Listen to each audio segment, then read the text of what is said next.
الحمد لله رب العالمين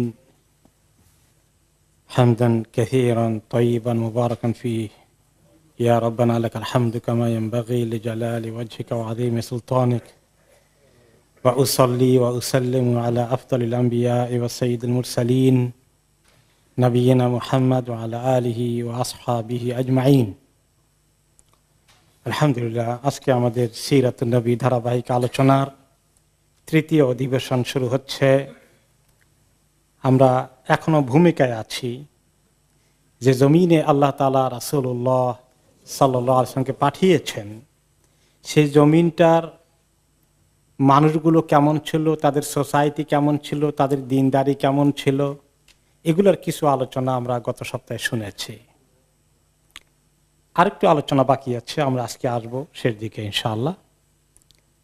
তারপরে সারা দুনিয়ার পরিস্থিতি কেমন ছিল, কোন পরিবেশে কোন সময়টাকে আল্লাহ তাআলা বেছে নিয়েছেন আখিরি নবী মুহাম্মদুর রাসূলুল্লাহ সাল্লাল্লাহু আলাইহি ওয়াসাল্লামকে দুনিয়াতে পাঠানোর জন্য। সময়টা কি কি কারণে অত্যন্ত উপযুক্ত সময় ছিল এবং সারা দুনিয়া থেকে কেন তিনি আরব ভূমিকে চুজ করেছেন। তিনি তো শুধু একলাই, যেমন রাহমাতুল লিল আলামিন সাইয়্যিদুল আম্বিয়া ওয়াল মুরসালিন, তার যেমন অনন্য বৈশিষ্ট্য রয়েছে, কিন্তু উনি ওনার পাশে যে সমস্ত লোকগুলোকে পেয়েছেন, আরবদের লোকগুলোর মধ্যে কি পরিমাণ খারাপ গুণাবলী ছিল, আবার তাদের মধ্যে কিছু লোক এমন ছিল অত্যন্ত ভালো গুণের অধিকারী, এবং সেই গুণের অধিকারী লোকগুলোই ওনার সাহাবী হওয়ার উপযুক্ত হতে পেরেছেন। তাদের কিছু মৌলিক গুণাবলী আরবদের ও তাদের খারাপ দিকগুলোর পাশাপাশি সেই সমাজে যে ভালো দিকগুলো ছিল সেগুলো আজকে আমাদের আলোচনায় আসবে ইনশাআল্লাহ। প্রথমে শুরু হয়ে যাক, পৃথিবীতে তখন কোন কোন দিন ধর্ম ছিল যখন রাসূলুল্লাহ সাল্লাল্লাহু আলাইহি ওয়াসাল্লামকে আল্লাহ তাআলা পাঠান। মদিনাতে ছিল ওনার পাশেই, যেমন আরবরা ছিল, কোরাইশ বংশের লোকেরা ছিল মূর্তি পূজার অনুসারী, তার কিছু কাহিনী আমরা শুনেছি। এবং মূর্তি পূজা তারা এমনভাবে করত,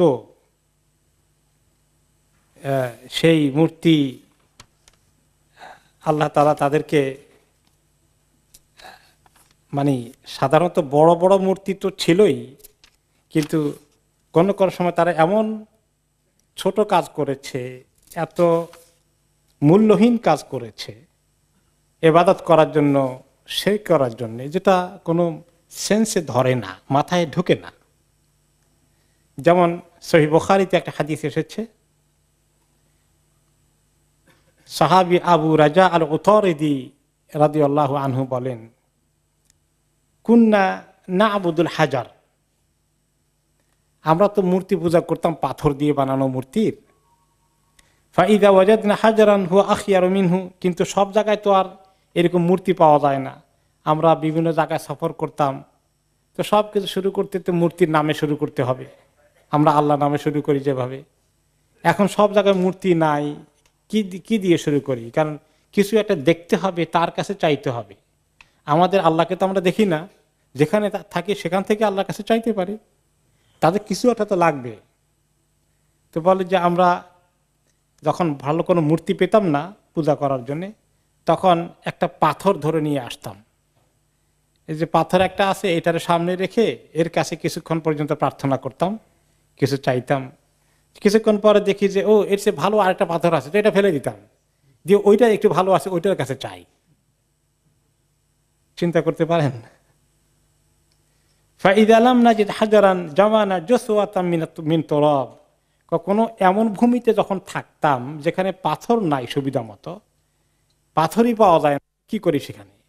তো সেখানে কোনো কোনো সময় আমরা ততগুলো বালি, মাটি, ধুলো বালি এগুলাকে জমা করতাম, করে এরপরে সুম্মা জি'না বিশাতি ফাহালাবনাহু আলাইহি সুম্মা তুবনা বিহি, অতঃপর এই একটু উঁচু ঢিবির মতো করতাম বালি মাটি দিয়ে, এর উপরে আমাদের ছাগলটা, যে ছাগল দুধ দেয়, ওকে এনে তার ওই পাশে রেখে দুধ দোহাই দিয়ে এই মাটির উপরে একটু দুধ দোহাই দিতাম, দিয়ে এখন মোটামুটি এটা একটু বরকতময় হয়ে গেল আর কি। তো ওইটার কাছে চাইতাম। এমনকি কোনো কারো সময় এসেছে আমরা যখন সফর করতাম, সাথে কোনো মাবুদ নাই, কি করা যায়, তখন আমরা সফর করার সময় তাদের খাবার দাবার তো আর যে কোনো জায়গায় পাওয়া যেত না। আমরা কিছু গমের ছাতু নিয়ে যেতাম, পানি দিয়ে ভিজিয়ে খেয়ে নিতাম, ড্রাই ফুড। এটা আমাদের আরবদের প্র্যাকটিস ছিল তখন, যে আমরা এগুলো নিয়ে রওনা করে দিতাম। ক্ষুধা লাগলে এক জায়গায় থামতাম, থেমে তো এখন গমের ছাতু খাওয়ার আগে এটাকে পানি দিয়ে ভিজিয়ে মূর্তির মতো বানাতাম, বানিয়ে কতক্ষণ ইবাদত করে টোরে এরপরে এবার হাত পা খুলে টুলে এবার খাই ফেলতাম বাকিরা। আর কোন কোন সাহাবী বলেছেন যে আমরা যখন সফর করতে যেতাম তো অনেক সময় যাত্রা বিরতি যখন করতাম তখন কিছু খাবার দাবার পাকশাক করার ব্যবস্থা মাঝে মধ্যে হয়ে গেলে তো পাক করতে হলে পাতিল আছে, 3টা পাথর লাগে, তার সঙ্গে 4টা পাথর নিয়ে আসতাম, 3টা দিয়ে পাতিল বসাই দিতাম আর 4 নম্বরটারে মাবুদ বানিয়ে কতক্ষণ ইবাদত করতাম। এইভাবে তাদের দিনদারি ছিল আরব সমাজে। এটা ছিল আরবদের অবস্থা। কিন্তু আরব দেশেই আবার ইহুদি সম্প্রদায়ের কিছু লোকজন এখানে সেখানে ছিল, মদিনাতে বিশেষ করে এবং ইয়ামান এলাকায়। আবার কিছু খ্রিস্ট ধর্মের অনুসারী লোকজনও ছিল। তো দুনিয়ার মধ্যে তখন 2টি বড় দিন, একটা হলো ইহুদি ধর্ম আর একটা হচ্ছে কি খ্রিস্ট ধর্ম, এই দুটো। আরেকটা হলো পারস্য দেশে ইরান এলাকায় পারসিক ধর্ম, অগ্নি পূজার ধর্ম। আর আরেকটি পৃথিবীর সভ্যতা তখন ছিল ভারতের হিন্দু ধর্ম, তার পাশাপাশি ছিল বৌদ্ধ ধর্ম। এইগুলো ছিল তখনকার সমাজে ধর্মীয় জনগোষ্ঠীর ধর্ম হিসাবে পৃথিবীতে প্রচলিত ছিল। তো সবগুলো সামান্য কিছু আলোচনা আসবে সেই ধর্মগুলো কোন পর্যায়ে ছিল তখন। 1 নম্বর ইহুদি ধর্ম। আমাদের কোরআনে পাকে ইহুদি ধর্মের অনেক কথা আসে। কি আসে? যে তারা তাদের যারা পুরোহিত আছে, ধর্মগুরু যারা, ধর্মের তথাকথিত আলেম যারা, তারা কি করত? আল্লাহর কিতাবের মধ্যে মাঝে মধ্যে পরিবর্তন করে ফেলত। এই যে এই আয়াতটা এভাবে আছে তাওরাতের মধ্যে, এটা এই ফয়সালা তাদের মনোপুত হবে না, তারা যেটা চায় সেটা পাওয়া যাচ্ছে না, সেটাকে কেটে দিয়ে আয়াতকে নিজের হাতে পরিবর্তন করে ফেলত। ইউহাররিফুনাল কালিমা আম্মা ওয়াদিহি, আম্মা ওয়াদিহিম, যে তারা কি করত? আল্লাহর শব্দগুলোকে পরিবর্তন করত। এটা হলো একদম ফিজিক্যালি কেটে দিত, মুছে ফেলতো এবং নিজের হাতে লিখে দিত। তখন তো ছাপাখানা ছিল না, কলমের লেখা মুছে দিয়ে আবার নিজের কলম দিয়ে লিখে দিত। আবার এইরকম আল্লাহর কিতাবে আছে। অথবা কোনো সময় তারা অর্থ ঠিকই তেলাওয়াত করত, তাফসির এবং অর্থ নিজের মন গড়া করে দিত, যেটা তাদের জন্য সুবিধা আছে। অথবা যারা জানতে চায় তাদের কোনো ফতুয়া মাসালা দিলে এখানে কিছু লোকে এইরকম মাসালা চায়, এইরকম ফতুয়া চায়, ওটাকে কিভাবে ফিট ইন করা যায়। 3 নম্বর ছিল যে তারা অনেক সময় আসে একটা, পরে আরেকটা, হাত দিয়ে আপনাকে ধরে রাখে মন গড়া একটা পড়ে দেয়। এবং তারা অনেক কথাবার্তা আল্লাহ তাআলা সম্পর্কে বলেছে যার কোনো দলিল নাই। তারা বলেছে আমরা হলাম আল্লাহর বাছাই করা গোষ্ঠী, একান্ত আল্লাহর আপনজন, আবনা উল্লাহ ও আহিব্বাহু, আমরা আল্লাহর সন্তানের মতো এবং তার সবচেয়ে প্রিয়। আমাদেরকে আল্লাহ তাআলা জাহান্নামে বেশি দিন জ্বালাবেন না, বড় জোর 40 দিন জ্বালাবেন, তারপরে আমরা মুক্ত, আর কোনো চিন্তা নাই। আর সব মানুষকে তো অনাদিকাল জ্বালাবেন। এখন 40 দিন জ্বলারও এত সাহস আছে? নাউযুবিল্লাহ। এরপরে তারা আরো বলেছে ইয়াদুল্লাহি মাগলুলা, আল্লাহর হাতটা হচ্ছে একেবারে গলার মধ্যে লাগানো, আল্লাহ দিতেই চান না মনে হয় না, এত আসে এত কম কম করে দেন খালি। নাউযুবিল্লাহ। তো আল্লাহ তাআলা বলেছেন গুল্লাত আইদিহিম, তাদের হাত গলার সঙ্গে লেগে থাকুক, অভিশপ্ত করেছেন আল্লাহ তাআলা। তারপরে তারা আরো বলেছে যে হে নবী মুহাম্মদ, আপনার কাছে কে আসছে? জিবরাইল আসছে। জিবরাইলকে আমরা পছন্দ করি না মোটেই। যে মিকাইল আর ইসরাফিল মোটামুটি 2জন ভালো ফেরেশতা, তারা যদি ওহী নিয়ে আসতো কনসিডারেবল ছিল। এই তাদের ধর্মের মধ্যে এরকম বিকৃতিগুলো ছিল। খ্রিস্ট ধর্মের মধ্যে কি ছিল? খ্রিস্ট ধর্ম যে ঈসা আলাইহিস সালাম এক আল্লাহর ইবাদত করতে বলেছেন, সেখানে কয় মাবুদ যোগ হয়েছে? 3 জন, ত্রিতত্ত্ব, ট্রিনিটি। এগুলো নবী করিম সাল্লাল্লাহু আলাইহি ওয়াসাল্লামের জামানায় তার আগে থেকেই তাদের মধ্যে চলে এসেছে।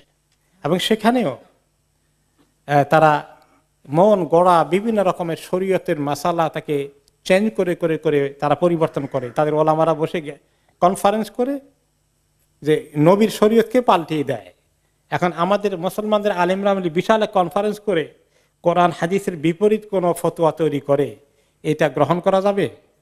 প্রশ্নই আসে না। আল্লাহ তাআলা আমাদেরকে এরকম অপকর্ম থেকে রক্ষা করুন।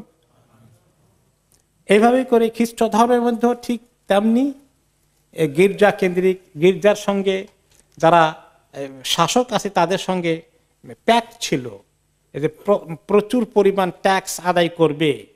এই করকে তারা মানে মনে করত যে রাষ্ট্রে যত কর চায় সবটা দেওয়াকে তারা ইবাদত হিসাবে ডিক্লেয়ার করে দিয়ে ওখান থেকে একটা পার্সেন্টেজ তারা নিজেরাও পেত। এমনকি আপনারা জানেন যে মধ্যযুগে ইউরোপে পর্যন্ত কেউ মারা গেলে ধর্মযাজকরা ওয়ারিশরা যদি চাইতো তাদের পিতামাতাকে, প্রিয়জনকে জান্নাতের সার্টিফিকেট সহকারে কবর দিত,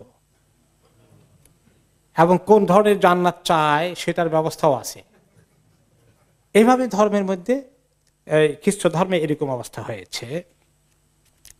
এরপরে আপনি যদি যান পার্শ্ববর্তী, এরপরে পারস্য দেশে, সেখানে তাদের মধ্যে যে ধর্ম ছিল এই ধর্মটা আসলে অগ্নি পূজা করে, আগুন পূজার ধর্ম সেটা তাদের, যেটাকে বলা হয় পারস্য সাম্রাজ্য এবং তাদের যারা সম্রাট ছিলেন, শাসক ছিলেন, তাদেরকে বলা হয় রোমান, আলাদাকে বলা হয় কায়সার, আর তাদেরকে বলা হয়তো কেসরা। এটা তাদের উপাধি ছিল। যুগ যুগ ধরে একটি গোষ্ঠী সেখানে তারা শাসন করেছে এবং তাদের ধর্ম ছিল অগ্নি পূজার ধর্ম। কয়েকটি প্রাকৃতিক জিনিসকে তারা পূজা করত, তার মধ্যে একটা ছিল পানি, একটা ছিল আগুন। বিশেষ করে সবচেয়ে বড় মাবুদ ছিল আগুন, এই জন্য বলা হয় অগ্নি পূজক, আগুনের পূজা। এখনো তাদের কিছু কিছু অংশ, অল্প কিছু বাকি আছে ইরান এলাকায়, এবং কিছু কিছু লোক তাদের ভারতে বোম্বাই এলাকায় আছে, পারসিক বলে এদেরকে, পারসিক অগ্নি পূজক। এরা খুব করে সাংঘাতিকভাবে এই অগ্নি পূজার ধর্মকে তারা ওই এলাকায়, ইরান এবং ইরাক এবং পার্শ্ববর্তী এলাকায়, মধ্য এশিয়া চতুর্দিকে তারা এই ধর্মটাকে চর্চা করত। এবং তাদের দৈনিক 4 বার করে সূর্যের ইবাদত করার, সূর্যের উদ্দেশ্যে ইবাদত করা কম্পালসারি ছিল, ফরজ ছিল। যেভাবে আমাদের 5 ওয়াক্ত আছে আল্লাহর জন্য আমরা নামাজ আদায় করি, তারা দৈনিক 4 বার অগ্নি পূজার এই ইবাদত করতে হতো। ওকে, এরপরে পাশাপাশি তারা আবার চন্দ্রের ইবাদত করত, সূর্যের ইবাদত করত, আগুনের পাশে পানির ইবাদত করত। এরপরে তাদের এত দোয়া দরুদ বানিয়ে নিয়েছে প্রত্যেকটি কাজে কর্মে, যেভাবে আমাদের প্রত্যেকটি কাজের আগে দোয়া আছে, সকালবেলা দোয়া আদকার আছে, সন্ধ্যাবেলা আছে, ওটার খুব ইহতিমামের সাথে করতো তারা। এরপরে আপনার খাওয়ার আগে পরে সব কাজে একেবারে বাকায়দা দোয়ার অবস্থা। এরপরে তাদের যে মাবুদ আছে আগুন, বড় মাবুদ, এই আগুন যেন কখনো না নিভে, শিখা অনির্বাণ। এই শিখা অনির্বাণ পারসিক ধর্মের জিনিস মুসলিম ধর্মে গিয়ে শিখা অনির্বাণ চলছে আর চলছে, আছে না এরকম? মুসলিম দেশে এই শিখা অনির্বাণ চলে। এটা শিরক, কুফর। কোত্থেকে আসছে? সেই অগ্নিপূজকদের থেকে। না বুঝে এটার কি ইহতিমামের সাথে এই শিখা অনির্বাণ চলতেছে একটি মুসলিম দেশে। সেই মুসলিম দেশটাকে আশা করি আপনারা চিনেছেন। ওকে, এরপরে তাদের আরো তত্ত্ব ছিল পারসিক ধর্মের মধ্যে, অগ্নিপূজা ধর্মে। তাদের বড় মাবুদ এগুলো তো হলো প্রাকৃতিক জিনিস, কিন্তু এর উপরে তাদের 2 জন মাবুদ আছেন অনেক বড়, যেগুলো প্রাকৃতিক বিষয় না, ধরা ছোঁয়া দেখা যায় না, অদৃশ্য মাবুদ। সে দুটো তারা বিশ্বাস করতো বে ইলাহাইন ইসনাইন, 2 জন মাবুদ পৃথিবীর মধ্যে, মানে সারা দুনিয়াকে কন্ট্রোল করে, সারা বিশ্বকে, সারা সৃষ্টিকে কন্ট্রোল করে। আহাদুহুমা আন-নূর আও ইলাহুল খাইর ওয়াসানি আয-যালাম আও ইলাহুশ শার। এই 2 জন মাবুদ মিলে দুনিয়া চলে। কোন কোন সময় তাদের মধ্যে যুদ্ধও হয়। একজন হচ্ছেন নূর, লাইটের মাবুদ, তিনি খুব ভালো মাবুদ, ভালো জিনিসের মাবুদ। আরেকজন হচ্ছেন অন্ধকারের মাবুদ, আর তিনি হচ্ছেন সব খারাপ যত কিছু আছে এগুলার মাবুদ তিনি। এই 2 মাবুদের দ্বন্দ্ব আছে। এখন তারা দোনো মাবুদকে ম্যানেজ করে চলতে হয়, কারণ যদি ওই ভালো জিনিসের মাবুদের পূজা না করে তাহলে তো তিনি ভালো কিছু দিবেন না। আর মন্দ জিনিসের যিনি মালিক আছেন সেই মাবুদের পূজা করতে হয়, তা না হলে মন্দ চাপিয়ে দিয়ে সমাজকে একদম শেষ করে দিবেন। কাজে এই দোনো মাবুদের ইবাদতে তারা ব্যস্ত থাকতে হয়। এই হলো পারস্য ধর্মের অবস্থা। এরপরে আপনি হিন্দু ধর্মে আসেন, তাহলে হিন্দু ধর্মের কি হাকিকত ছিল? সেই ধর্মের মধ্যে মানুষকে ধর্মীয় ভাবে কয় ভাগে ভাগ করা হয়েছে? 4 ভাগে। সবচেয়ে উঁচু তবকার লোক কারা? ব্রাহ্মণ। আর সবচেয়ে নিচু তলার লোক কারা? শূদ্র। আর মাঝখানে আছে ক্ষত্রিয় 2 নম্বরে, 3 নম্বরে আছে বৈশ্য, তাই না? এখন এটা তারা কাজ ঠিক করে দিয়েছে যে তাদের ধর্মের দিক থেকে শরীয়ত মত কাজের ফয়সালা আছে। ব্রাহ্মণের কাজ হচ্ছে ধর্মীয় শাস্ত্র যেটা আছে, বেদ, মহাগ্রন্থ, ধর্মীয় গ্রন্থ, এগুলো পড়বে, এগুলো শিখবে, এগুলো হাতের কাছে রাখবে, আর অন্য কেউ টাচও করতে পারবে না, হারাম তাদের জন্য, শুধু ব্রাহ্মণদের কাছে থাকবে এটা। তারা যে রাস্তা দিয়ে যায় ওই রাস্তা দিয়ে কোনো শূদ্র হাঁটতে পারবে না, তাহলে তাকে মহাশাস্তি ভোগ করতে হবে। এই হলো সবচেয়ে উপরে তবকা ব্রাহ্মণ গোষ্ঠী। তারপরে হলো 2 নম্বর হলো ক্ষত্রিয়, তারা হলো রাজকর্মচারী, সেনাবাহিনী, হ্যাঁ, লড়াই করবে যারা, এটা এদের ধর্মীয় ডিউটি। 3 নম্বর ধর্মীয় ডিউটি হচ্ছে কাদের? যারা বৈশ্য, যারা কৃষি কাজ, ব্যবসা বাণিজ্য এগুলো করবে, অর্থনীতি চালাবে। 4 নম্বর হচ্ছে যারা শূদ্র, বর্তমানে ওদেরকে হরিজন বলা হয়, যে তারা, তাদের কাজ হলে নিচু লেভেলের কাজগুলো, লেবারের কাজ করবে তারা। তারা কেউ ভালো কোনো চাকরি করতে পারবে না, তাদের ধর্মে নিষেধ। মুচির কাজ করবে, ধোপার কাজ করবে, কুলির কাজ করবে, মেথরের কাজ করবে। এইভাবে ভাগ করে ধর্মের নামে এরকম একদম শ্রেণী বৈষম্য তৈরি করে দেওয়া হয়েছে। এবং বিয়ে শাদী ওই একই গোত্রের একই কাস্টের ভিতরে হতে হবে, অন্য কাস্ট তাদেরকে করতে পারবে না। বিশেষ করে যদি নিচু জাতের হয় তাহলে তো সেটা চরম মহাপাপ হয়ে যাবে, তাই কেউ তাদেরকে বিয়ে করলে। এভাবে ধর্মটা হিন্দু ধর্মে এসেছে।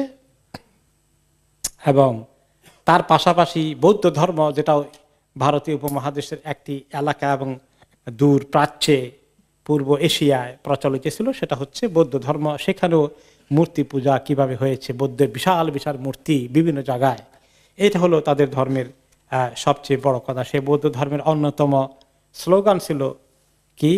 জীব হত্যা মহাপাপ, কোনো প্রাণীকে হত্যা করা যাবে না, এই জন্য গোশত খাওয়া যাবে না, মাছ খাওয়া যাবে না, মুরগি খাওয়া যাবে না, এটা খাইতে হলে হত্যা করা লাগে। জীব হত্যা মহাপাপ। সে ধর্মের যারা দাবিদার তারা আজকে মানুষ হত্যা করছে, নারী শিশু নির্বিশেষে আগুনে পুড়িয়ে মারছে রোহিঙ্গাদেরকে। এই বৌদ্ধরা, বৌদ্ধ ভিক্ষুরা এগুলা নেতৃত্ব দিচ্ছে আর্মির পাশাপাশি। তো এইরকম ধর্মের নামে অধর্ম পৃথিবীতে এইভাবে সয়লাভ হয়ে গেছে। সেই পরিবেশে আল্লাহ তাআলা নবী মুহাম্মদ সাল্লাল্লাহু আলাইহি ওয়াসাল্লামকে ইসলামের আলো নিয়ে পৃথিবীর জাতির কাছে পাঠিয়েছেন। এই আরবদের মধ্যে কিছু কি অবস্থা ছিল আমরা একটু আগে শুনেছি, তাদের আরো কিছু বিষয় আমরা একটু দেখার চেষ্টা করি।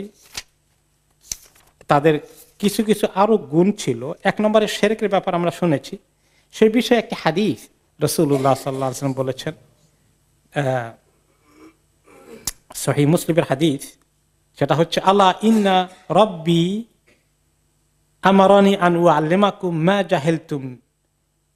হে আমার উম্মত শোনো, আল্লাহ আমাকে নির্দেশ দিয়েছেন আমি তোমাদেরকে ওই জিনিসগুলো শিখাবো যা তোমরা জানতে পারোনি। এই বিষয় অজানা অনেক কিছু জরুরি বিষয় শিখিয়ে আল্লাহ তাআলা আমাকে তোমাদেরকে শিখাতে বলেছেন। আল্লাহ মানে ইয়াউমি হাদা, আজকে বিশেষ করে আল্লাহ তাআলা আমাকে যেটা বলেছেন, একদিন তিনি ভাষণ দিচ্ছিলেন, তখন বললেন কুল্লু মালিন নাহালতুহু আবদান হালাল। আমি কাউকে যদি কোনো মাল উপঢৌকন দেই, গিফট দেই শরীয়তের পক্ষ থেকে, ইসলামী রাষ্ট্রের পক্ষ থেকে, তাহলে সেটা হালাল তার জন্য। তারপরে ওকে, অথবা আল্লাহ তাআলাই বলেছেন যে কুল্লু মালিন নাহালতুহু আবদান হালাল, আমি বান্দাকে যত মাল সম্পদ দিয়েছি এগুলো তার সবকিছু হালাল মালগুলো তার জন্য বৈধ ব্যবহার করা, এমন নয় যে এত বেশি, এর চেয়ে বেশি উপার্জন করা যাবে না, লিমিট করে দিয়েছেন আল্লাহ তাআলা। যাকে দেন বেগাইরে হিসাব, অনেক কিছু যদি সে উপার্জন করে সবটাই তার হালাল হয়ে যেতে পারে হালাল তরিকার ভিতরে উপার্জন করলে।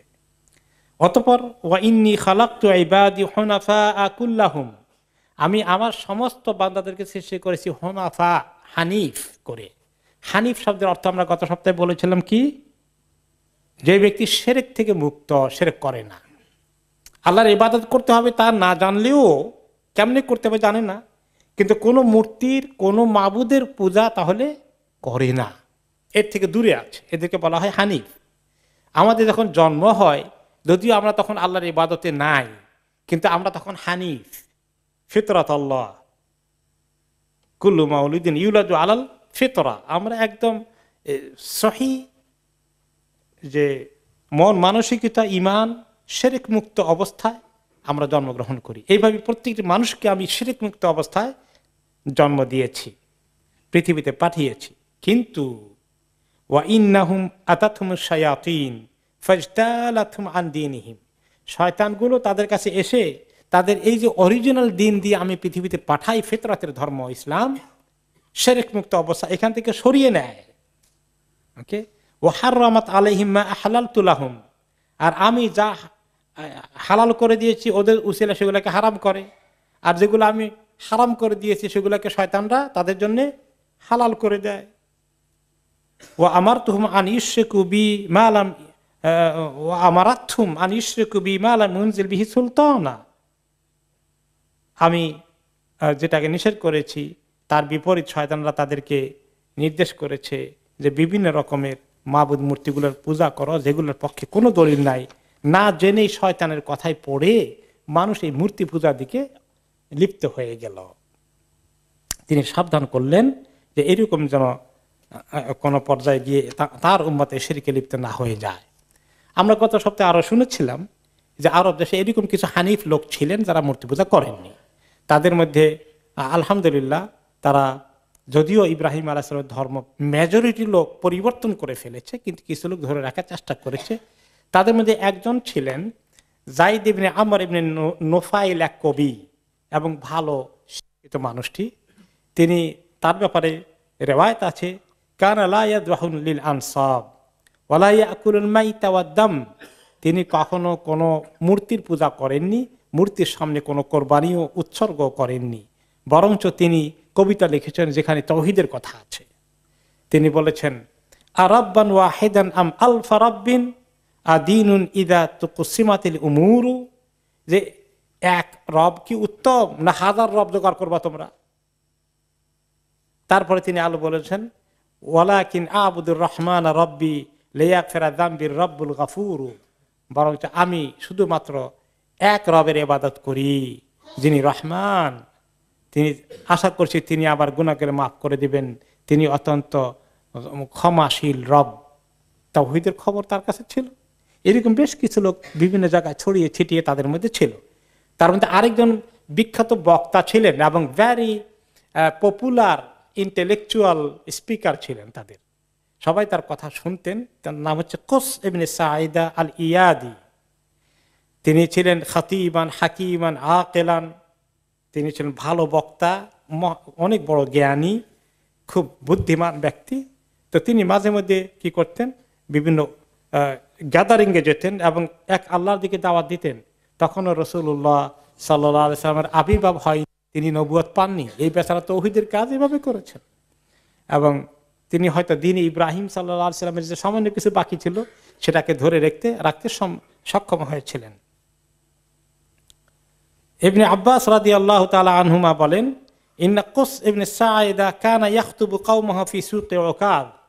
সুক ওকাদ, ওকাজ মেলা বিশাল একটা বড় মেলার জায়গা ছিল, যেখানে বাৎসরিক মেলা হতো। আরবরা সাহিত্য চর্চা, শিল্প চর্চা করতো এবং সেখানে জিনিস বেচা কিনে হয়তো বিভিন্ন দেশ থেকে আসতো। সেখানে অনেক লোকের সমাগম হতো, তিনি ওখানে চলে যেতেন। ওখানে গিয়ে তিনি মাঝে মধ্যে বক্তৃতা করতেন এবং সেখানে তিনি তাওহীদের কথা বলতেন, আখিরি নবী আসবে সে খবরও দিতেন। তিনি বলেছেন, সায়ালামু হাক্কু মান হাদাল ওয়াজহ, ওকে মিন হাদাল ওয়াজহ, যে এই দিক থেকে হক আসবে, এবং সে ইশারা করতেন, ওকাজ তো তায়েফের পাশে, ওই দিক থেকে আসবে, আঙ্গুল দিয়ে ইশারা করতেন। ওই দিকটা কোন দিকে ইশারা করতেন? মক্কার দিকে, যে ওই দিক থেকে হক আসবে। তাকে জিজ্ঞেস করা হলো, প্রশ্ন করা হলো বক্তৃতার মধ্যে, ওমা হাদাল হক, কোন হকের কথা তুমি বলো, কোন হকের খবর দিচ্ছ?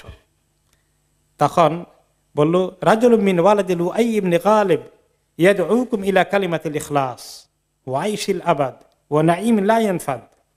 শোনো, কোরাইশ বংশ থেকে একজন লোক আসবেন, যিনি তোমাদেরকে এক তাওহীদের দিকে দাওয়াত দিবেন, এক আল্লাহর ইবাদতের দিকে, এবং তিনি তোমাদেরকে আখিরাতে মহা শান্তির ঠিকানার সন্ধান দিবেন এবং নিয়ামতের খবরগুলো দিবেন।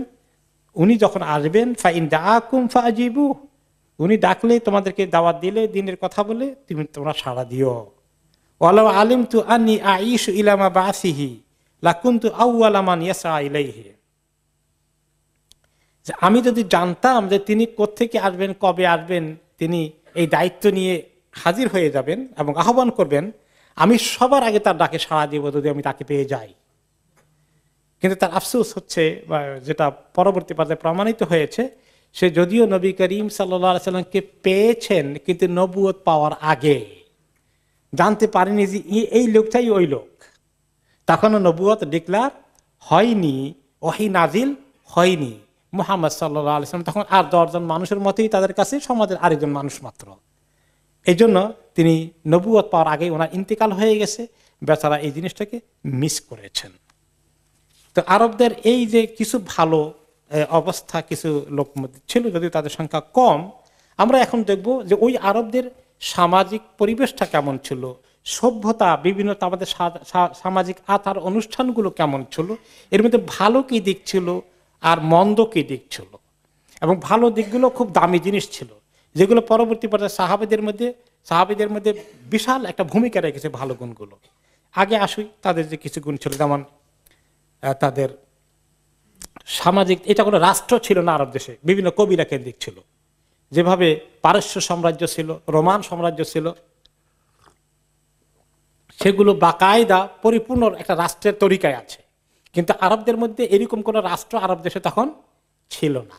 তারা বিভিন্ন কবিলায়, এলাকায় কবিলা লিডার আছে এইভাবে, কিন্তু তাদের কিছু আবার নিয়ম কানুন, রুল, এগুলা রেগুলেশন, তারা এগুলা মেনেছে। একেবারেই যে যাযাবরের মতো ছিল সবাই তা নাই, কিছু এগুলো ফলো করেছে। তার মধ্যে কিছু ভালো জিনিস, যেমন তাদের বংশের বুনিয়াদের ধরে রাখতো, বংশ যাতে নষ্ট না হয়ে যায়, এই জন্য বংশের বাইরে বিয়ে করতো না। যদিও এটা পরিপূর্ণ ইসলামিক থিওরি না, ইসলাম তো আসছে এই যে ভালো যেখানে পাও, দিনদার যেখানে পাও সেখানে পছন্দ করে, কোন বংশের বড়াই এটা না। কিন্তু ওদের বংশের বড়াই সাংঘাতিক ছিল, এটা নিয়ে তারা কখনোই কম্প্রোমাইজ করতো না। এরপরে ছিল তাদের দুটো গুণ তাদের মধ্যে ছিল, লেখাপড়া বেশি তারা করতো না, স্কুল কলেজ এগুলো কিছুই ছিল না, মাদ্রাসা। মাঝে মাঝে অল্প কিছু লোক একটু লেখালেখি জানতো সামান্য, কিন্তু মেজরিটি লোকে লেখালেখি নাই। কিন্তু ওদের ব্রেইন খুব শার্প ছিল। তাদের দুটো সাহিত্যের মধ্যে একটা হলো বক্তৃতা করার মতো ভালো ভালো বক্তা ছিল মাঝে মধ্যে, এরা ভালো ভালো জিনিস সমাজে প্রচার করত। যেভাবে কাস ইবনে সাঈদের একটা লেকচার আপনারা শুনলাম, ও কাজ থেকে একটুখানি যিনি বলেছেন। আর কবিদের ব্যাপক প্রভাব ছিল, কবিতা চর্চা খুব করেছে তারা। সুবিধা হয়েছে কি, তাদের লেখাপড়া না থাকার কারণে সব মৌখিকভাবে মুখস্থ ধরে রাখতে হয়েছে, এবং তাদের মতে এত কবিতা মুখস্থ করে রাখা পৃথিবীতে আর কোনো জাতি পাওয়া যায়নি। এবং তারা আরবি সাহিত্য পড়েন, মাদ্রাসায় ইসলামিক ইউনিভার্সিটিতে পড়েন, তাদেরকে কবিতা পড়তে, আমাদেরকে পড়তে হয়েছে, প্রচুর কবিতা পড়তে হয়েছে। কোরআন হাদিস বোঝার জন্য ওই কবিতাগুলো ব্যাখ্যা হিসাবে খুব কাজে লাগে। তো এই বড় বড় নাম করা 10টি কবিতার সংকলনের নাম হলো আশারা মুআল্লাকাত, আল মুআল্লাকাতুল আশারা। তারা মাদ্রাসা পড়েছেন জানেন, তাই 10টার মধ্যে বেশি নাম করা হলো 7টা সাবু মুআল্লাকাত। এই সাবু মুআল্লাকাত কোন কোন জায়গায় আরো 3টে অ্যাড করে আশারু মুআল্লাকাত বলা হয়। কবিতাকে তারা এত পছন্দ করত, এই আপনার কবিতাগুলোকে কাবার ঘরের চতুর্পাশে ওয়ালে তারা লিখে রেখেছিল, যে এগুলো এত দামি সাহিত্য তাদের কাছে। সত্যি আরবি সাহিত্যের সবচেয়ে প্রাচীনতম মৌলিক নিদর্শনের মধ্যে সাবু মুআল্লাকাত এখনো সমস্ত আলেমরা পড়ে আসতে হয়, কারণ ওগুলো পড়লে আরবি ভাষা রপ্ত হয় ভালো। তখন কোরআন হাদিস বোঝা ইজি হয়ে যায়। অনেক কবিতা মুখস্থ করতে হয়েছে, এখন অবশ্য ভুলে গেছি অনেক। তো এই কবিতাটা ছিল তাদের তখন মুখপাত্র, লাইক মিডিয়ার মতো কাজ করত। এখন সেখানে এত প্রভাব ছিল, কবিতার আসর এভাবে বসতো, যেমন এক কবিলার গোষ্ঠীর নাম ছিল বনু আনফিন নাকা। বনু আনফিন নাকা তার মানে কি? উটের নাকের কবিলা। উটের নাকের কবিলা কি? এই কবিলার লোকগুলো সাধারণত রাখালের চাকরি করে, আর যখন বিভিন্ন জায়গায় লোকেরা উঠে সওয়ার হয়ে যায়, একজন উটের চালক হয়। আগে আগে হাতে রশি ধরে ধরে উটের নাকের মধ্যে রশি থাকে, টানে টানে ধরে নিয়ে যায়, আর যিনি উটের উপরে সওয়ার হন তিনি তো বসে থাকেন, তাকে টানিয়ে নিয়ে যায় যে লোকটা, এই লেবার, শ্রমিক, এগুলা এই এই দেশের এই কবিলার লোকেরা এটা বেশি করে। করতে করতে ওদের কবিলার নাম হয়ে গেছে বনু আনফিন নাকা, মানে উটের নাকের কবিলার লোকজন। তো এটা পরিচয়টাকে খুব ভালো হলো নাকি খারাপ হয়ে গেল? বেশি ভালো হয় নাই তো। এটা কোনো ভালো পরিচয় দেওয়ার মতো কবিলা হলো নাকি? এখন তারা চিন্তা করলো আমাদের এই কবিলার নামটা কিভাবে পাল্টানো যায়। তখন তারা তাদের সময়ের সেরা কবিকে দাওয়াত দিল, ভালো করে খাওয়াইটা বললো যে আমাদের কবিলার নামটার তুমি একটু খুব বদনাম হয়ে গেছে, আমরা কোনো জায়গায় গেলে টেলে লোকেরা আমাদেরকে মানে তেমন ওয়েলকামও করে না, আমাদের স্ট্যাটাস খুব নিচু হয়ে আছে, কিভাবে তুমি আমাদের স্ট্যাটাসটাকে উঁচু করবা, এটা কোনো বুদ্ধি তোমার কাছে আছে? আছে, কোনো অসুবিধা নেই। তাকে ভালো করে খাবার দাবার করে মদ টদ খাওয়াই দিয়ে বেশি করে টাকা পয়সা দিয়া লিখে দিল। সে কবিতা লিখলো। কবিতার অর্থ হচ্ছে এই যত কবিলা আছে তার মধ্যে সেরা হলো বনু আনফিন নাকা, কারণ তারা থাকে উটের সামনে আর সব কবিলা থাকে উটের পিছনে। এই কথাটাকে সে এমন কায়দা করে বলেছে, এটা খুব ছড়িয়ে গেল। এখন বনু আনফিন নাকার অনেক সুনাম হয়ে গেল, আর এই কবিতার সঙ্গে সম্পৃক্ত হওয়া এখন গৌরবের বিষয় হয়ে গেল। আরেক লোক ছিল, তার প্রায় জন 10 কোন কোন রেওয়ায়েতে বোন ছিল, বিবাহ দিতে পারছে না, আর কোন কোন রেওয়ায়েতে তার মেয়ে ছিল গোটা 10 মতো, একটারও বিয়ে হয় না। গরিব মানুষ, কেউ তার মেয়ে নিতে আসে না। এখন সে কি করলো, একটা বুদ্ধি করলো। এক নাম করা কবি ছিল, কবিকে দাওয়াত দিল। দাওয়াত দিয়ে ভালো করে যাই আছে তার বেচারা গরিব মানুষের মানে নিজের গায়ের দামি চাদরখানা উপহার দিয়ে দিল। তারপরে নিজে একটা উঠ ছিল, ভালো করে জবাই করে খাওয়াইলো তাকে খাওয়া দিয়ে বললো যে আমার তো দুরবস্থা, আমার মেয়েগুলো বিয়ে হয় না, আমার সামাজিক অবস্থা তত উঁচু না, কেউ আসে না, তো প্রস্তাব নিয়ে কি করি, আমি ঠেকে গেছি, কোনো অসুবিধা না, আমি কবিতা লিখবো।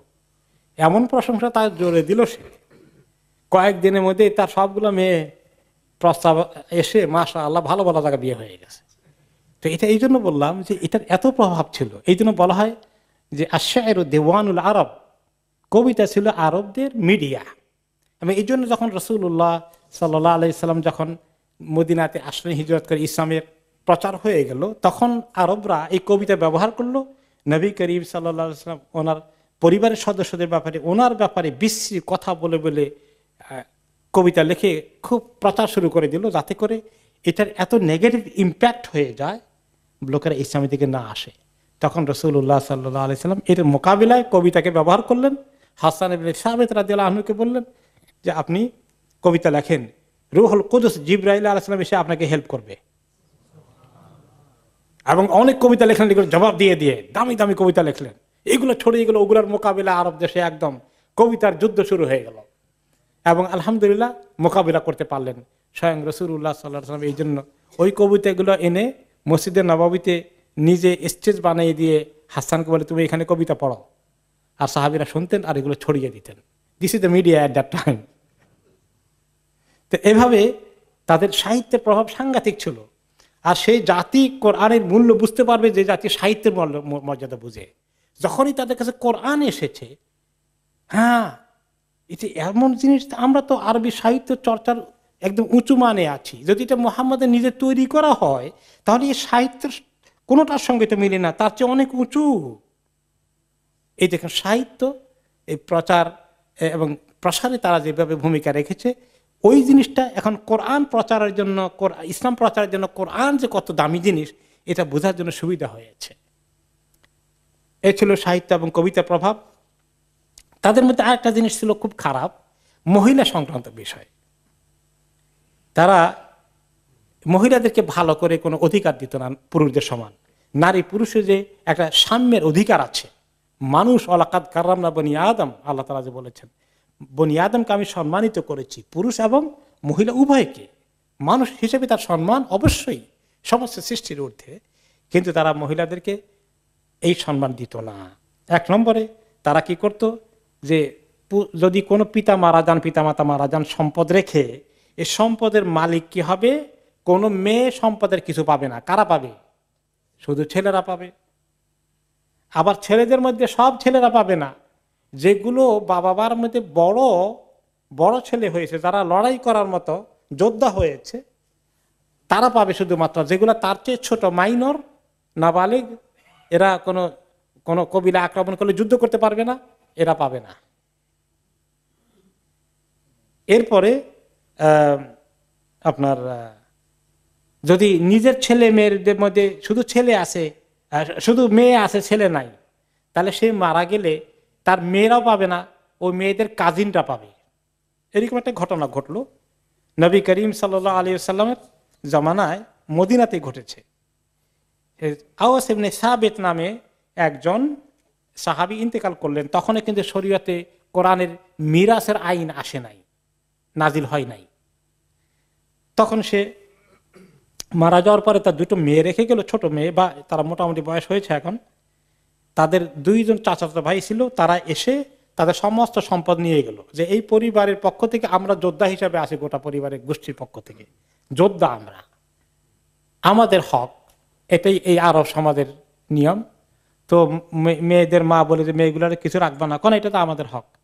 তো এক কাজ করো, মেয়ে দুটাকে তোমরা অন্তত বিয়ে করে নিয়ে যাও, তাহলে আমি অন্তত নিশ্চিন্ত হয়ে গেলাম, তোমরা চাচাতো ভাই বিয়ে করতে পারো। বলে না ওরা দেখতে সুন্দর না, দেখে বিয়ে করা যাবে না, এটা আমাদের পছন্দ হয় না। তখন নবী করিম সাল্লাল্লাহু আলাইহি ওয়াসাল্লামের কাছে আসলেন ওই মহিলা, মেয়ে দুটোর মা, যে এসে বলেন, ইয়া রাসূলুল্লাহ তুফি আওস, আপনি তো জানেন আপনার সাহাবী আওসের ইন্তেকাল হয়ে গেছে। ও তারাকা ইবনান সাগীরান ও ইবনাতাইন, হ্যাঁ তার একটা ছোট্ট ছেলে আছে আর দুটো মেয়ে আছে। তো ছোট ছেলেও তাদের দৃষ্টিতে, ওই সমাজের দৃষ্টিতে মিরাজ পাবে না, ওয়ারিশ হবে না, মেয়ে দুটো তো হবেই না। এখন তার দুই চাচাতো ভাই এসে, সুয়াইদ এবং আরফাতা তাদের নাম ছিল, দুজনে এসে যা আসিল মাল সম্পত্তি সব নিয়ে গেছে। আমি বললাম তাজাওয়াজা ইবনাতাই, অন্তত তোমার চাচার দুইটা মেয়েকে বিয়ে করে আমাকে দায়িত্বমুক্ত করো, অন্তত আমাকে এতটুকু সিকিউরিটি দাও। ফা আবায়া, তারা পছন্দ করবে না।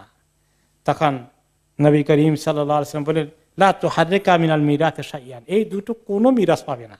তাৎক্ষণিকভাবে আল্লাহ তাআলা কোরআনে মিরাজের আয়াত নাযিল করে দিলেন, লিররিজালি নাসিবু মিম্মা তারাকাল ওয়ালিদানি ওয়াল আকরাবুনা ওয়ালিন নিসাই নাসিবু মিম্মা তারাকাল ওয়ালিদানি ওয়াল আকরাবুনা মিম্মা কাল্লা মিনহু আও কাসুরা নাসিবা মাফরুদা।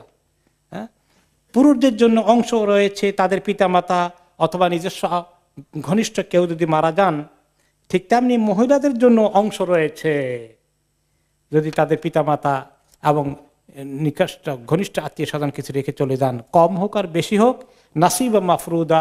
সূরা নিসা 7 নম্বর আয়াতে আল্লাহ বলছেন যে আল্লাহ ঠিক করে দিয়েছেন কে কদ্দুর পাবেন। তখন এই মিরাসের আয়াত নাজিল হয়ে গেল। যাই হোক, মিরাসের আয়াত পরে এসেছে। আমরা এখন আলোচনা করছি আরব সমাজে কিভাবে মহিলাদেরকে মিরাস থেকে বঞ্চিত করা হয়েছে। এখন আমাদের সমাজে ইসলামের অধিকার দিয়েছেন ইসলাম নারীদেরকে। এখন এখানে যে মিরাস আছে, এই মহিলাদের সম্পদে ছেলের অর্ধেক পরিমাণ পায়, এটা কি সবাই দেয়? দেয় না, অনেকেই দিতে চায় না, বঞ্চিত করে। তো না দিলে তো ওই জাহেলি সমাজে কাণ্ড হয়ে গেল যে শুধু ছেলেরা পাবে, মেয়েরা পাবে না। 2 নম্বর, তাও আমাদের নারী অধিকার নিয়ে যারা চিল্লাচিল্লি করে, ইসলামী নারীদের অধিকার দেয়নি। অধিকার তো দিয়েছে, কিন্তু মানুষ দেয় না কেন? তোমরা শরীয়তের আইন কার্যকরী করার কথা বলো। এরপর আরেকটা ছিল নারীদের প্রতি দুর্ব্যবহার। সৎ মা থাকলে যদি পিতা মারা যায়, সৎ মাকে বিয়ে করতো পিতার বড় ছেলে, অটোমেটিক্যালি তার স্ত্রী হয়ে যাবে। নাউজুবিল্লাহ। আল্লাহ তাআলা এই বিশ্রী জিনিসকে দেখেন, মায়ের জায়গায় একজন আসছে, তাকে বিয়ে করবে এখন। আল্লাহ তাআলা কোরআন আয়াত নাযিল করলেন সূরা নিসার 22 নম্বর আয়াতে, ওয়ালা তানকিহু মা নাকাহা আবাউকুম মিনান নিসাই ইল্লা মা ক্বাদ সালাফ ইন্নাহু কানা ফাহিশাতান ওয়া মাকতান ওয়া সাআ সাবিলা। খবরদার, তোমরা নেকাহ করো না কখনো তোমাদের পিতারা যাদেরকে নেকাহ করেছিলেন অর্থাৎ তোমাদের সৎ মাকে কখনো নিকাহ করবে না। ইতিপূর্বে যা হওয়ার হয়ে গেছে, সামনের দিকে নো। এটা হচ্ছে ফাহেসা কাজ, খুব মন্দ কাজ এবং খুব মাক্তা ঘৃণিত কাজ। ওয়াসা আসাবিলা, অত্যন্ত একটি খারাপ পন্থা, এই পন্থা অবলম্বন করা। ওকে, মহিলাদের ব্যাপারে তাদের আরো অবস্থা কাহিল ছিল কি, যে তারা মহিলাদেরকে বিয়ে শাদী করতো। আরবে কয় রকম বিয়ে ছিল? 4 রকম বিয়ে ছিল। মা আয়েশা রাদিয়াল্লাহু তাআলা আনহা সহিহ বুখারী হাদিসে তিনি রিওয়ায়াত করেছেন যে আরবের লোকেরা ইন্না নিকাহা ফিল জাহিলিয়্যাহ কানা আলা আরবাতি আনহা, 4 ধরনের নিকাহ সামাজিকভাবে স্বীকৃতি পেয়েছে। 1 নম্বর হচ্ছে যেভাবে এখন আমরা করে থাকি, নিকাহুন নাসিল ইয়াউম ইয়াখতুবু রাজুল ইলা রাজুলি ওয়ালিয়াতাহু ওয়া ইবনাতাহু ফায়ুসদিকুহা সুম্মা ইয়ানকাহুহা, যে কোনো লোক এসে পিতার কাছে তার কন্যার জন্য প্রপোজাল দেয় অথবা কারো বোনের জন্য প্রপোজাল দেয়। এই যে প্রস্তাবের ভিত্তিতে বিয়ে শাদী হয়, মোহর ঠিক করে, যেটা আমরা করছি আরব দেশে, এটাও ছিল, এরকম বিয়েও ছিল।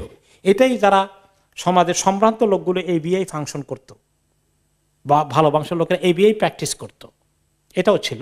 কিন্তু 2 নম্বর ছিল কানা রাজুলি ইয়াকুলু ইমরাআতি ইযা তাহুরতি মিন তামসিহা ইযা তাহুরাত মিন তামসিহা আরসিলি ইলা ফুলানিন ফাস্তাবদাই মিনহু, যে কোন ব্যক্তি তার নিজের স্ত্রীকে বলতো, যখন সে মাসিকে থাকতো, বলতো এবার মাসিক ভালো হয়ে গেলে তোমার, তুমি অমুক বড় লোকের কাছে যাবা এবং তার শয্যা সঙ্গিনী হবা। শয্যা সঙ্গিনী হয়ে আসতো, আসলে সে অপেক্ষা করতো, তার সঙ্গে সে মেলামেশা করতো না, দেখতো সে এই কনসিভ করেছে কিনা, গর্ভবতী হয়েছে কিনা। তো গর্ভবতী হওয়ার পরে শিওর হয়ে গেলে তখন সে তার সঙ্গে আবার মেলামেশা করত। এই কাজটা কেন করত? যাতে করে সে মানে একটা বড় লোকের বংশ তার পেটে ঢুকাইয়া আনে, তার সন্তান শরীফ বংশের একটা মর্যাদা নিয়ে জন্মগ্রহণ করবে। নাউযুবিল্লাহ মিন যালিক। এবং মানে সে ভলান্টিয়ারি এই কাজটা করে, সে নিজে তার স্ত্রীকে পাঠায়। চিন্তা করেন আপনি সভ্যতা কত নিচু হতে পারে। এলো 2 নম্বর, এটাও একটা, এই ধরনের সম্পর্কটা তাদের সমাজে বৈধ সম্পর্ক ছিল, অবৈধ কিছু না, সম্মান। 3 নম্বর কোনটা ছিল? সেটা আরেকটা বৈধ সিস্টেম ছিল, যে কোন কোন মহিলা তার সঙ্গে একাধিক লোকের সম্পর্ক যাতায়াত হতো, সবাই তার সঙ্গে তার ঘরে আসা যাওয়া করতো, আর তার মানে এভাবেই তার সংসার চলে, তার বহু লোক তার সঙ্গে আসা যাওয়া করে, ছেলে মেয়ে হয়। এখন যদি তারপরে এক পর্যায়ে সে সন্তান সম্ভব হয়ে যায়, তার গর্ভে সন্তান আসে, আসার পরে সে সবাইকে খবর দিবে, যারা যারা আসতো সবাই আসতে হবে, কিন্তু না আসলে তাদের বিরুদ্ধে কেস হয়ে যাবে কবিলের দরবারে। বুঝতে পারছেন তো? সবাই আসতে হবে, 5 জন হোক, 7 জন হোক, 3 জন হোক, 10 জন হোক, যারা তাকে ব্যবহার করেছে সবাই আসবে। এখন এই সন্তান কার? এই মালিকানা ঠিক হবে আজকে, বাবা ঠিক হবে। ব্যবহার তো করছে 8-10 জনে, এখন বাবা একজন হওয়ার, বাবা তো 10 জন হতে পারে না। কিভাবে বাবা ঠিক করবে? সবাই আসতে হবে। তারপরে বলবে মহিলা, তখন সবাইকে সমাবেশ করে তার ঘরে বলবে, কাদ আরাফতুমুল্লাযী কানা মিন উমুর আমরিকুম, তোমরা সবাই তো স্বীকার করো যে তোমাদের সঙ্গে আমার সম্পর্ক ছিল। ওয়াকাদ উলিদতু, আমি সন্তান প্রসব করেছি, আমি এখন সন্তানের বাবা লাগবে। ফাহুয়া ইবনুকা ইয়া ফুলান, এখন সে বলবে এই 10 জনের মধ্যে, এই তুমি এর পিতা। তার অস্বীকার করার উপায় থাকবে না, অস্বীকার করলে কেস হয়ে যাবে কবিলার কোর্টে। তাহলে এটাও স্বীকৃত এক ধরনের বিয়ের মতো, এবং এই একটা প্রতিষ্ঠানের মতো বানিয়েছে।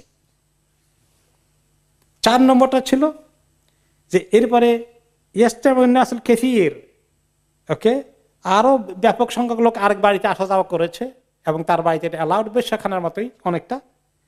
এরপরে তার বাড়িতে আবার এভাবে ফ্ল্যাগ লাগানো থাকতো। এই ফ্ল্যাগ থাকা বাড়ি যে সেই বাড়িতে অ্যাক্সেস আছে, if anybody is looking for, okay, he will be welcomed. তো এখন যাওয়া আসা করে করতে করতে এরপরে সেই মহিলাও এখন যদি সন্তান প্রসব করে, সে আবার রেকর্ড রাখে, মানে বা লিস্ট আছে, যাই হোক, এখন তা সে সন্তান প্রসব করলো, করার পরে এখন তার বাবা জোগাড় করতে হবে। এখানে তো অনেক লোক আসছে, বেসুমার লোক আসছে, কিছু আইডিয়া থাকলেও এত লিস্ট জোগাড় করা যায়নি। এখন সে কি করবে? এটাও একটা সিস্টেম, যে যারা কাফা চিনে তাদেরকে নিয়ে আসবে, অর্থাৎ পা দেখলে বুঝতে পারে আরব দেশের লোক এত এক্সপার্ট ছিল, কিছু কিছু লোক সন্তানের পা দেখে বলবে এই সন্তানের পিতা অমুক। মানে সাংঘাতিক এগুলা তাদের এই ধরনের চেনার দেখে তারা চিনতে পারতো। এদিকে বলে যে কাফিয়া বিশেষজ্ঞ, এমনকি কোন কবিলার লোক এই জায়গা দিয়ে হেঁটে গেছে, তাদের উঁটগুলো গেছে, এগুলো কোন কবিলার উঁট, উটের পাড়া মরুভূমির পায়ের উপরে দেখে তারা চিনবে কোন কবিলার লোক এখান থেকে গিয়েছে। এই কাফিয়া চিনার ব্যাপারে তারা এত এক্সপার্ট ছিল। তো এরকম একটা লোক এসে বলবে মানে এই সন্তান হচ্ছে অমুকের ছেলে। মানে তাদের কাছে তখন তো এখানে এই দেশে কি দেখে, ডিএনএ। এই ডিএনএ তো ছিল না তখন, তাদের কাছে ওটা ডিএনএর বিকল্প ছিল, এবং it is very appropriate DNA মানে সিস্টেম। তারপরে তখন তারা বলবে সুম্মা আলহাকু আলাযা বিল্লাযী ইয়ারাউন ফালতাতা বিহি ওয়াদুয়া ইবনাহ, অতঃপর যার পায়ের সঙ্গে মিলে, যাকে আইডেন্টিফাই করে দেয় বিশেষজ্ঞরা, সেই তার পিতা হতে বাধ্য, ডিনাই করার কোনো উপায় নাই। আর এই সন্তানের নামের ফাদার্স নেম হবে ওই লোকের নাম। এইগুলো একটা। এছাড়াও আরো এই বিষয়ে মহিলাদেরকে তারা যাচ্ছে তাই ব্যবহার করেছে। আরেক ধরনের বিয়ে ছিল, বিয়ে না আসলে নেকাহুল বাদাল। তো একজন এসে বললো এই যে শোনো, আমরা স্ত্রী পাল্টাই ফেলি, তোমারটা আমি না, আমি তোমারটা নেই, চেঞ্জ করে ফেলি, নাউজুবিল্লাহ। এবং এটাও স্বীকৃত যে তারা ভলান্টিয়ারলি অ্যাগ্রি করেছে, চেঞ্জ করেছে, এক্সচেঞ্জ করেছে, নো প্রবলেম।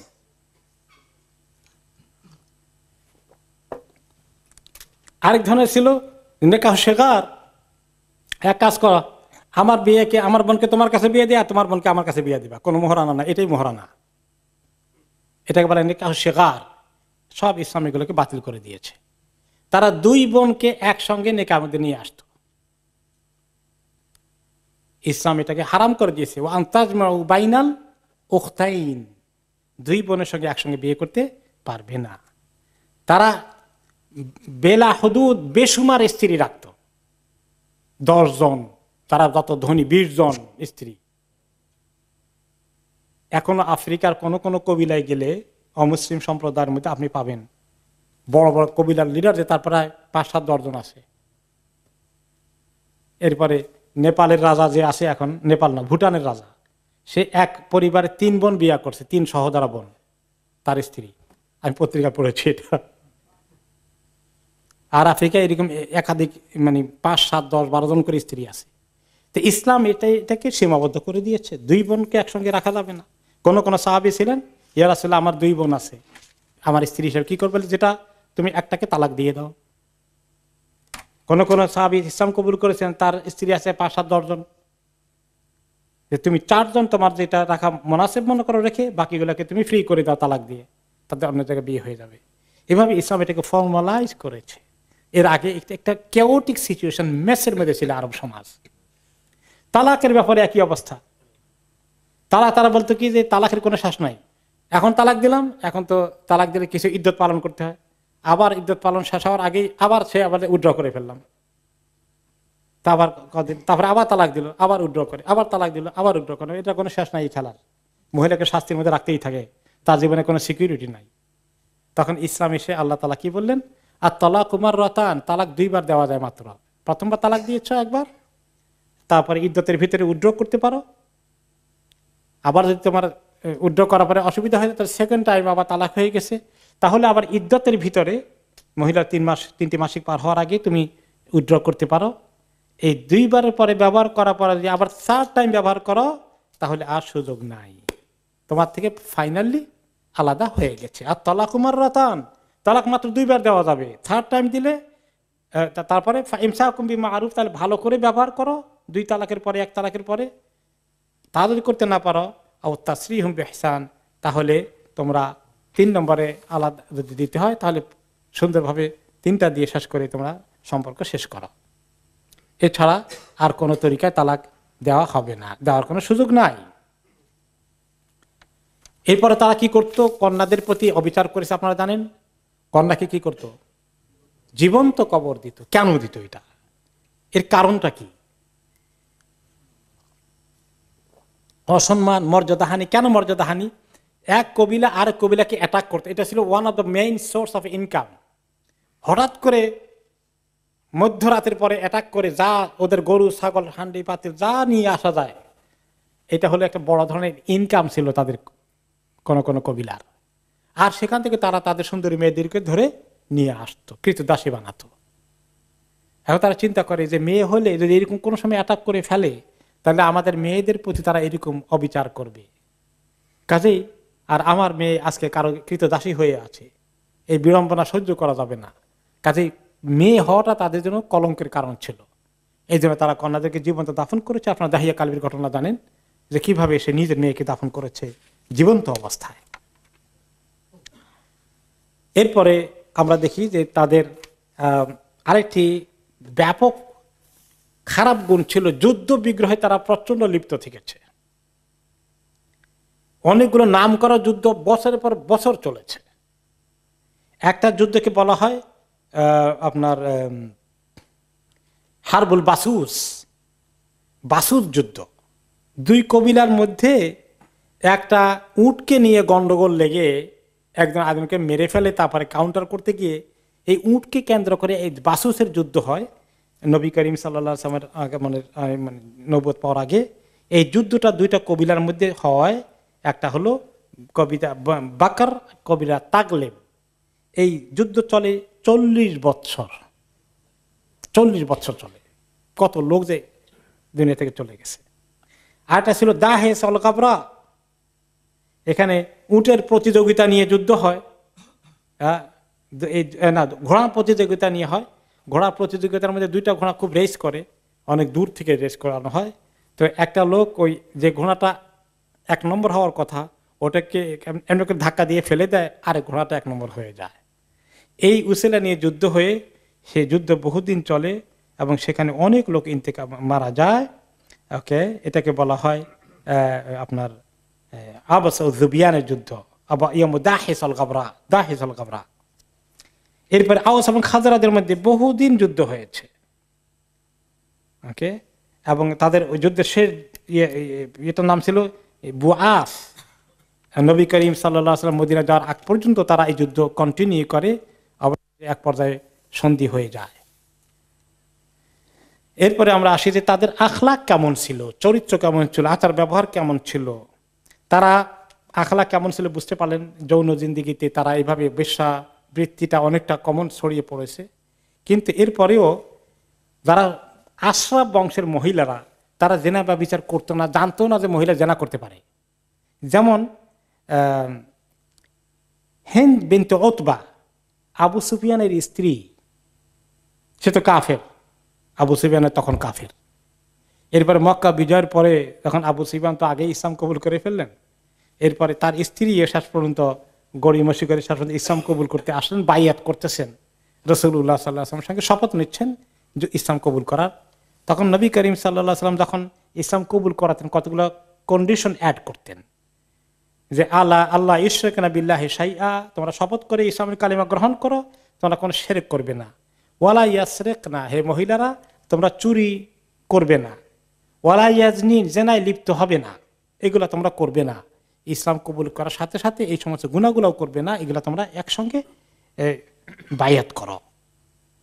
ক্বালাত সাইয়্যিদা হিন্দ বিনতে উতবা, আবু সুফিয়ানের স্ত্রী হিন্দ বলল, আওয়া তাজনিন হররা, যে মুক্ত স্বাধীন মহিলা, শরীফ বংশের মহিলারাও জেনা করে, আমি প্রথম শুনলাম। তার মানে তাদের মধ্যে দেখা যায় মহিলা কুফরের দিক থেকে, শিরকের দিক থেকে, ইসলামের দুশমনের দিক থেকে অনেক আগে, কিন্তু জেনাকে সেও বিশ্বাসই করতে পারে না যে একজন স্বাধীন মহিলা কৃতদাসীরা ছাড়া জেনা করতে পারে। এই ধরনের কিছু ভালো গুণ তাদের মধ্যে ছিল। ওকে, কিন্তু অনেকে জেনা করে থাকলেও এই পর্যায়ের লোক সেখানে ছিল। মেজরিটি লোকে মদ খেত, কিন্তু আবার কিছু লোক মদ তাচও করতো না, এমনও ছিল। মেজরিটি লোক মারামারি করতে, খুন খারাপই ছিল, অনেক লোক ছিল তারা করতো না। কিছু লোক হচ্ছে যে সম্পদের, গরিবদের সম্পদে আত্মসাৎ করতো, কিন্তু অনেকে ছিল করতো না। অনেকেই ছিল সুদে লেনদেন করতো, কিন্তু অনেকেই করতো না। এইভাবে ভালো গুণগুলো ছিল। এরপরে অন্তরগুলো তাদের ছিল অনেকটা কোন ধরনের ফিলোসফি, এই যে গ্রিক সভ্যতা, রোমান সভ্যতা, পারসিক সভ্যতা ইরানের এবং ভারতীয় সভ্যতা, এই সমস্ত সভ্যতাগুলোর এক একটা বিশাল ইতিহাস আছে। তাদের শিল্প, সাহিত্য, সংস্কৃতি এবং তাদের বিভিন্ন ফিলোসফি, দর্শন অনেকগুলো আছে। আরবদের কাছে এগুলো কিছুই ছিল না, গান বাজনা টুকটাক এগুলো আছে। কিন্তু একটা শিল্প, সাহিত্য যেগুলো তাদেরকে তাদের একটা বিশাল মানে দর্শন নিয়ে ধরে থাকার মতো, এগুলো ছিল না। আরবরা ছিল মোর কি বলা যায়, মোর নিউট্রাল অনেক দিক থেকে।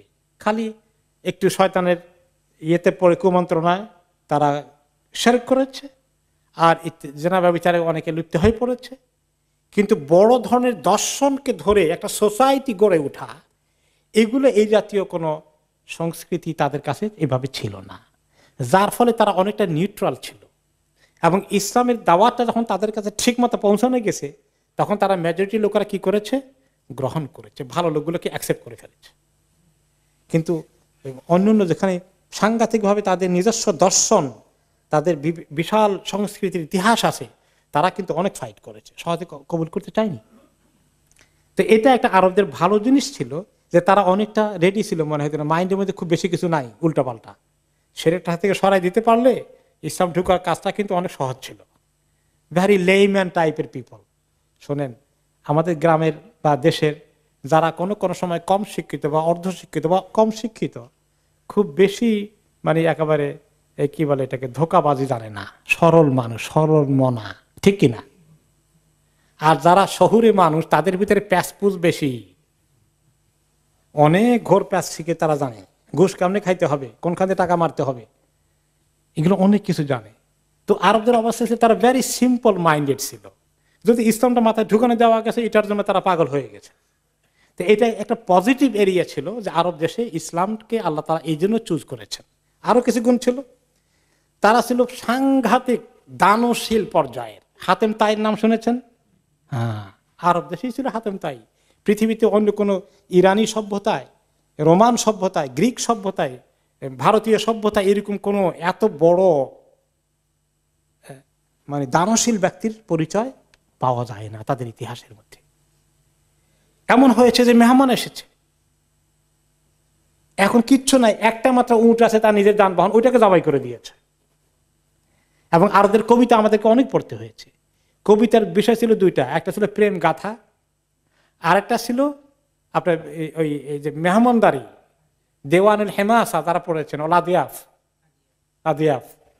এই মেহমানদারি ছিল বিশাল একটা মানে তাদের সাংঘাতিক, এর জন্য অনেক স্যাক্রিফাইস তারা করে ফেলেছে খাবার দাবার খেতে। এটা ইব্রাহিম আলাইহিস সালাম থেকে পেয়েছেন। ইব্রাহিম আলাইহিস সালাম বসে থাকতেন, কোনো মেহমান না আসলে তিনি লাঞ্চ করতেন না, লাঞ্চ রেডি করে বসে থাকতেন। মানুষ পেয়ে গেলে ধরে নিয়ে বাড়ি একসঙ্গে বসে খেতেন, একলা খেতেন না। তো এই জিনিসটা তারা পেয়েছে। এবং তাদের লেখাপড়া ঠিকই আছে, স্কুল কলেজে মাদ্রাসা এগুলো নাই, কিন্তু তারা সাহিত্য চর্চা এমন করা করেছে, ভাষা চর্চা এমন করা করেছে, তাদের মুখস্থ শক্তি ছিল সাংঘাতিক। তাদের বংশ বুনিয়াদ এক গোষ্ঠী থেকে মানে 14 বংশ, 20, 25, 30 বংশ উপরের দিকে বহু বংশ মুখস্থ আছে। আপনি কয়টা মুখস্থ আছে? আমি আমার নিজের নাম তো জানি, বাবার নামও জানি, দাদার নামও জানি, দাদার পরে 4 নম্বর জনের নাম জানি, আর কোনটাও জানি না। আপনারা কে কে জানেন এর চেয়ে বেশি? আপনি কতদূর পর্যন্ত জানেন? হ্যাঁ, 7 পর্যন্ত জানেন। মাশাআল্লাহ, যদি একজন পাওয়া গেছে 7 পর্যন্ত জানে। তারা 20, 50, 100 পর্যন্ত জানে, একদম মুখস্থ ঠোঁটস্থ আছে। রাসূলুল্লাহ সাল্লাল্লাহু আলাইহি সাল্লাম তিনি আদনান পর্যন্ত জানছেন, অনেকগুলা তিনি নিজে জানছেন। এবং আমার সঙ্গে লেখাপড়া করেছে সৌদি আরবে, সে বলছে যে সে তার গোষ্ঠী আদনান পর্যন্ত জানে। মানে এত লম্বা ইতিহাস, তারা এদের মধ্যে মুখস্থ শক্তি সাংঘাতিক ছিল। ভাষা এমন ছিল যে মধুর নাম আরবে মধু, আমরা বাংলায় মধু, এই মধু থেকে আমরা মাধবী বলি, তাই না? আরেকটি শব্দ পাওয়া গেছে মধু থেকে। আর কি আছে? তাদের কাছে মধুর শব্দ আছে 80টা।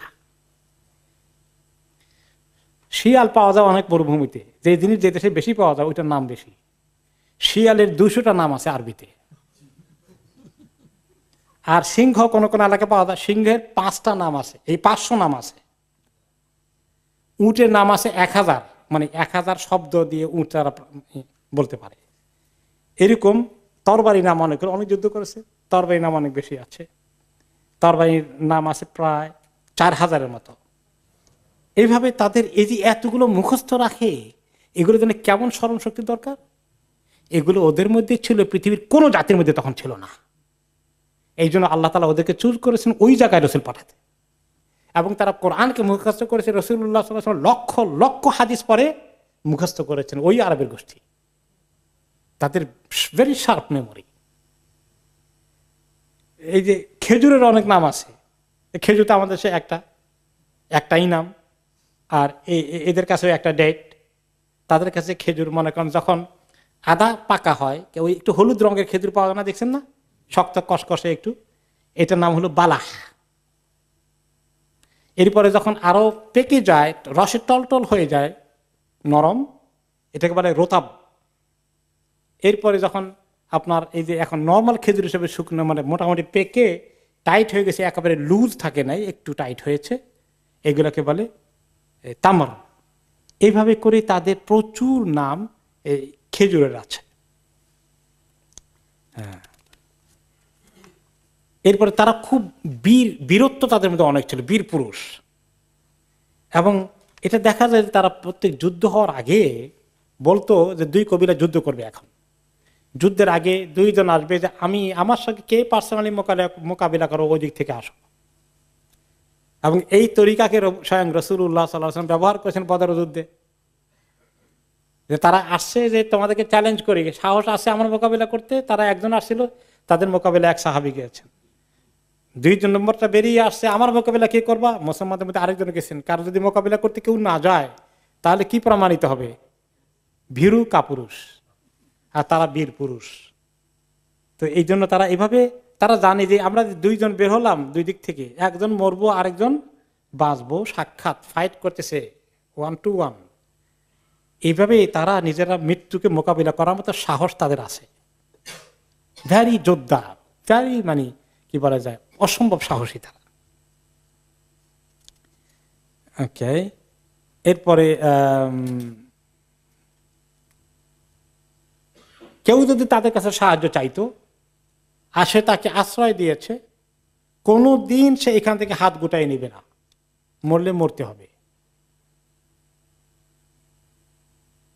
নবী করিম সাল্লাল্লাহু আলাইহি সাল্লাম যখন তায়েফে তিনি প্রস্তর বর্ষিত হলেন, মক্কায় ঢুকবেন যে আসলে তারা অ্যাটাক করবে, তিনি তখন আরেকটি কাফের কবিরার আশ্রয় নিলেন, আমাকে তোমরা নিরাপত্তা দাও। তারা নিরাপত্তা দিল, এবং তারা বলে যে কোরাইশ এর গায়ে হাত তুলে আমরা তোমাদের বিরুদ্ধে যুদ্ধ করব। এগুলো তারা রক্ষা করত। ওরা প্রেসার দিয়েছে, কিন্তু তারা প্রেসার মানে নাই। তারা স্বাধীনতা পছন্দ করত। এই জন্য আরব দেশে কোনো রাষ্ট্র গড়ে ওঠেনি, সবাই স্বাধীন, কবিরা পাঠানদের মতো আর কিছুটা। খুব মানে নিজে মাথা নত করবে না সহজে, খুব ফ্রিডম, মানে তাদের স্বাধীনতার চেতনার লোকজন তারা। এরপরে তারা চুক্তি করলে চুক্তি সহজে ভঙ্গন করতো না, এবং তারা পরিষ্কারভাবে কথাবার্তা বলার ক্ষেত্রে তারা কোনো ধরনের মুনাফিকি, দুর্নীতি এগুলো পছন্দ করতো না। ভেরি সিম্পল মাইন্ডেড, যেটা বলবো বলবো, মিথ্যার আশ্রয় সহজে নিত না। আবু সুফিয়ান কোথায় গিয়েছেন? ব্যবসা বাণিজ্য করতে শাম দেশে গিয়েছেন। সেখানে তখন রোমান সম্রাট এসেছে দেশের ভিজিট করতে। আর ওই সময় রাসূলুল্লাহ সাল্লাল্লাহু আলাইহি ওয়াসাল্লাম চিঠি পাঠিয়েছেন কার কাছে? রোমান সম্রাট হিরাক্লিয়াসের কাছে, যে আসলিম তাসলাম। মদিনা থেকে চিঠি গিয়েছে যে তুমি ইসলাম কবুল করো, আল্লাহ তাআলা তোমাকে ঠিক রাখবেন, তোমার সাম্রাজ্যও ঠিক থাকবে, আমরা তোমার সাম্রাজ্যে কোনো হাত দেব না, আল্লাহ তোমাকে আরো বাড়িয়ে দিবেন তুমি ইসলাম কবুল করলে। একটা তার কাহিনী আপনারা জানেন। তো সে এখন ভেরিফাই করার জন্য বললো যে এইখানে আরবদের এই নবী মুহাম্মদের গোষ্ঠীর কেউ এখানে আসে কিনা, সে তো কোরাইশ বংশের নবী, কোরাইশ বংশের কোনো ব্যবসায়ী আরব দেশের মক্কার কেউ আছে কিনা। ওই সময় আবু সুফিয়ান কোথায়? শাম দেশে। কি জন্য গিয়েছেন? সে ব্যবসা বাণিজ্যের মালপত্র বিশাল ইম্পোর্ট করতে গিয়েছেন। তাকে ধরে নেওয়া হলো যে সে war of the leaders, he is even, তার সঙ্গে মোহাম্মদের সম্পর্কও আছে, তারা তো একই গোষ্ঠীর লোক। ওনাকে ধরে নিয়ে আসালো, তো সে এখানে তাকে জিজ্ঞাসা করলো, মোহাম্মদ সাল্লাল্লাহু আলাইহি ওয়াসাল্লাম সবকে অনেকগুলো প্রশ্ন করেছে, তিনি কেমন, কোন পরিবার থেকে এসেছেন, তার দাওয়াত কোন লোকেরা গ্রহণ করে, এইভাবে অনেকগুলো প্রশ্ন। এখন সে প্রশ্ন করে কারণ ওই রোমান সম্রাট জানে যে আখিরি নবীর লক্ষণ কি কি হবে, এগুলো সব বাইবেলে ছিল। এখন আবু সুফিয়ান চিন্তা করছে যে আমি সত্য সত্য কথা বলি, লোকটা সত্যবাদী কিনা, আল আমিন কিনা, এখন নাকি মিথ্যা কথা বলেছে কোনো সময়। এখন আবু সুফিয়ান তো জানে নবী মুহাম্মদ সাল্লাল্লাহু আলাইহি ওয়াসাল্লাম কখনো মিথ্যা কথা বলেননি। এরকম এক একটা প্রশ্ন করেছে, সে সবগুলো হক জবাব দিচ্ছে। এখন সে কিন্তু আবু সুফিয়ানের তো কষ্ট, আমি তো সব হক বলছি, সব তো মুহাম্মদের পক্ষে যাচ্ছে, এখন আমি তো কিছু বলা দরকার যা তার বিপক্ষে যায়, এখন কি বলবো? এখন বলে তো মিথ্যা বলতে হয়। বলে যে লাউলাল হায়া উ আন ইয়াসিরু আলাইয়া কাযিবান লাকাযিবতু আনহু, আমার এত কষ্ট হয়েছে, সব সত্য কথা বলতে হয়েছে, আমি মিথ্যা বলতে চেয়েছিলাম, কিন্তু একটা লজ্জা শরম আমাকে আটকিয়ে দিয়েছে। আমার সঙ্গে আমার সঙ্গীদের মধ্যে অনেক অনুচর যারা বাহিনী এসেছে, তারা বলবে দেখো আবু সুফিয়ান এত বড় লিডার, ওইখানে মিথ্যা কথা বলে ফেলেছে, এই বদনাম রুটে যাবে। এই বদনামকে তারা এত ভয় করত, মিথ্যা কথা বলতো না সহজে। আর আমাদের এই জমানার শাসকদের খবর কি? হ্যাঁ হ্যাঁ, মিথ্যা কথা বলতে এত ভালো পান ওনারা, মাশাআল্লাহ। এরপরে তাদের আরেকটি বড় গুণ ছিল, তার প্রচন্ড কষ্ট সহিষ্ণু ছিল, অনেক কিছু তারা বরদাস্ত করতে পারত। কারণ হলো যে তাদের খাবার দাবার ছিল ভেরি সিম্পল, খেজুর আর পানি অনেক সময় খেতে হতো। আর যদি খেত, তারা খাওয়ার পরিমাণ তারা কম খেত, পরিশ্রম বেশি করতে পারত, শারীরিকভাবে অনেক মজবুতি তাদের ছিল, অনেক কষ্ট বরদাস্ত করতে পারতেন তারা।